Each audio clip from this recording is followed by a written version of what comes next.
What do you got, Charlie? All right. So Dan Pompei in The Athletic wrote a feature profile of Montez Sweat. And in the story, it was revealed that Montez Sweat wanted to go out in Atlanta. He's from the area. He wanted to play for the Falcons. And he said he was shocked when he found out he was traded to Chicago. He yelled at Ron Rivera, but eventually embraced life in Chicago as a member of the Bears. He talked about how Matt Eberflus really empowered him to be the kind of edge rusher he wanted to be. So I found that to be pretty revealing. Does this say anything about what Eberflus has built or the kind of coach he is? Or what was your reaction to hearing a story like that? Well, the first reaction is the Bears paid him what he was asking to be paid to want to be here. Because he didn't have to agree to a contract extension. He could have allowed, gone on to free agency. The Bears met his request. He said in the story in Pompei's article, Montez Sweat said that he wasn't going to play for the Bears unless a new deal was reached. He didn't want to be here. He wanted to be in Atlanta or Washington.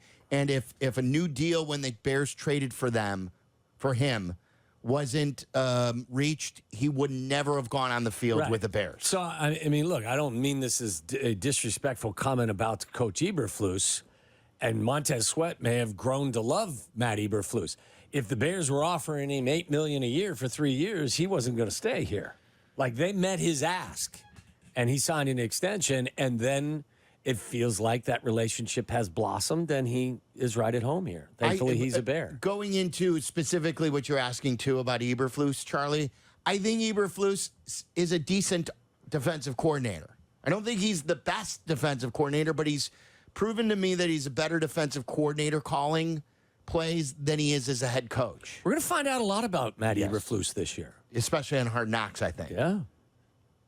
All right, so Sports Illustrated did a list of best case and worst case scenarios for every NFL team heading into training camp. They said the best case for the Bears is a soft schedule early in the season allows quarterback Caleb Williams to build confidence before Chicago moves into NFC North games after midseason, where it seizes upon momentum for a division title, thanks largely to a defense among the league's best at producing takeaways.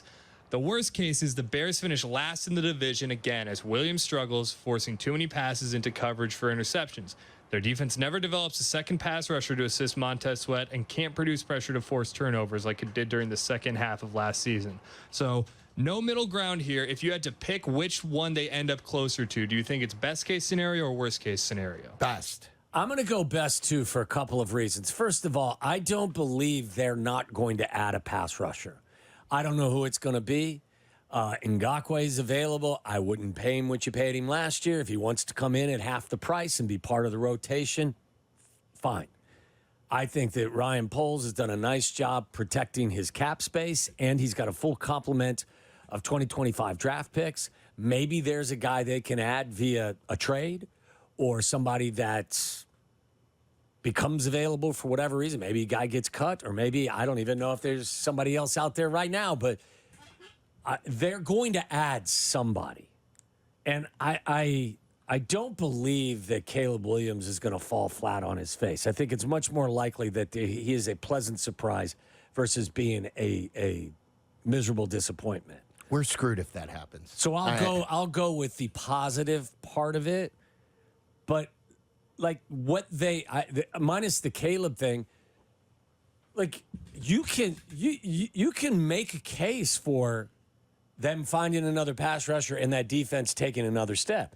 If they don't find another pass rusher, as much as I love that secondary, we all know interceptions come in bunches. Mm-hmm. Are they going to guarantee going to come up with 19 interceptions next year, especially with one pass rusher? No.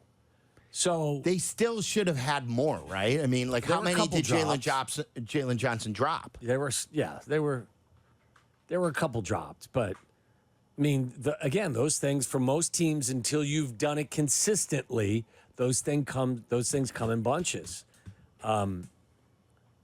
So I would still vote for the positive. What did you call it? The best case scenario versus the worst case scenario? I would lean towards definitely the best case scenario.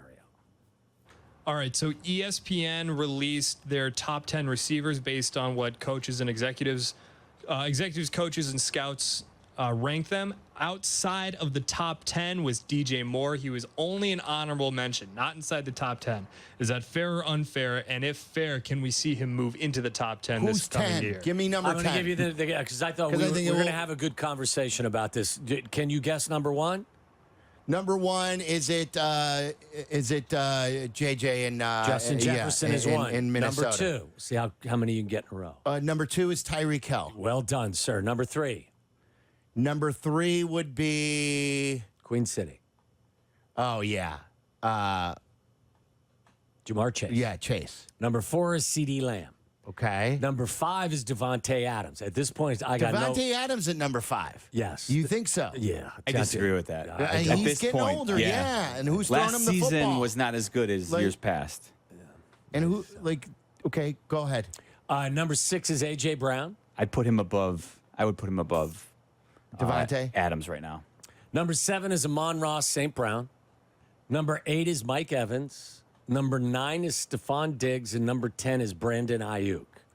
I think more of Brandon Ayuk than many. And I think if you look at some of his metrics and some of the analytics attached to him, and you'll see his win rate.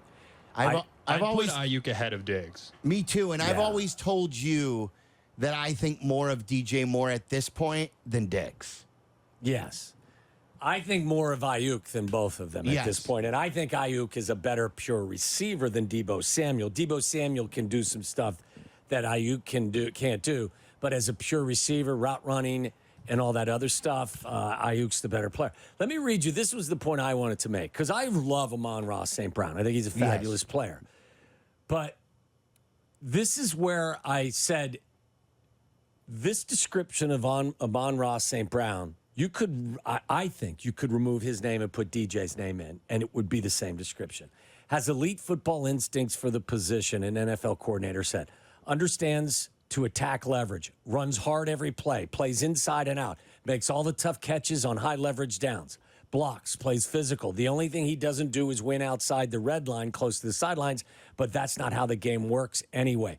And I would argue that DJ does do good work on the sideline. So it wouldn't be, I think you could take that same evaluation that this NFL coordinator attached to Amon-Ra St. Brown and insert DJ Moore's name into it and have the same type of And I think explanation. physically, DJ Moore is actually more gifted than Amon-Ra I St. agree. Brown. I think he's faster, he's bigger, he's stronger. And then I say the same thing about DJ Moore that I used to say about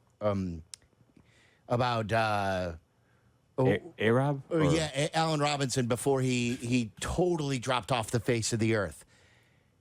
Think about the quarterbacks that DJ Moore has played with. Not good. Going back to Carolina, and Justin didn't live up to what we thought he was going to be. Those aren't the quarterbacks that a lot of those players have played with. At this And point, he still produced big. At this point as well, I'm with you. I would put DJ ahead of Stephon Diggs. Now, I wouldn't be shocked if Stephon Diggs had a really good year in Houston. I mean, there's a lot there.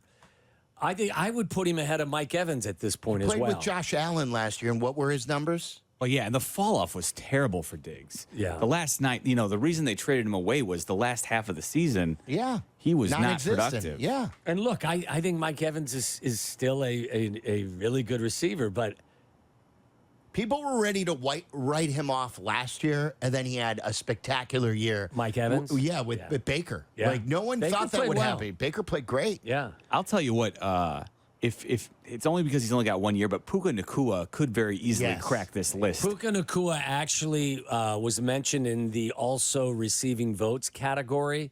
The guys that were listed in honorable mention, Cooper Kupp. Yeah, like A Cooper Kupp, when healthy, is going to be way up that list. Yes, because he had the injury plagued year, and Puka stood out. So did people take away that he was more of a system guy? Because what Cooper Kupp has done when healthy is incredible. He won the Triple Crown of receiving in 2021. The Yeah. year they won the Super Bowl, and then he was the Super Bowl MVP in that. Yeah. Like, Debo best season ever for receiver. Debo Samuel is also an honorable mention. Garrett Wilson from the Jets, Jalen Waddle, Devontae Smith, Nico Collins, Amari Cooper, and DJ Moore. There is no vote even also receiving votes for Keenan Allen. All right, well, let's see what he does here. Keenan Allen, I believe, wasn't he top 5 or 6 or top 7 in terms of catches last year? And he missed Show him 3 the games. list. Yeah. Show him the list. In a contract year, show him the list.